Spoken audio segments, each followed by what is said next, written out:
Pocăința este șansa unui nou început.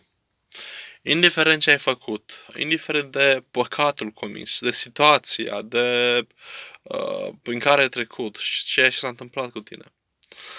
Dacă omul se pocăiește, îi pare rău și se întoarce la Dumnezeu, Dumnezeu este atât de bun și atât de minunat încât să ierte păcatul, spune, măi, uite, vreau să iau în mâinile mele trecutul tău și vreau să ofer o nouă șansă.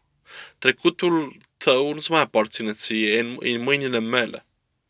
Și Dumnezeu spune, eu, Dumnezeu, îmi impun mie să uit păcatele tale ca să pot să-ți dau o șansă. Atunci când te întorci la Dumnezeu, atunci când te pocăiești, atunci când îl primești pe Iisus Hristos în viața ta, în inima ta, nu ar trebui să mai existe condamnare. Condamnarea trebuie să plece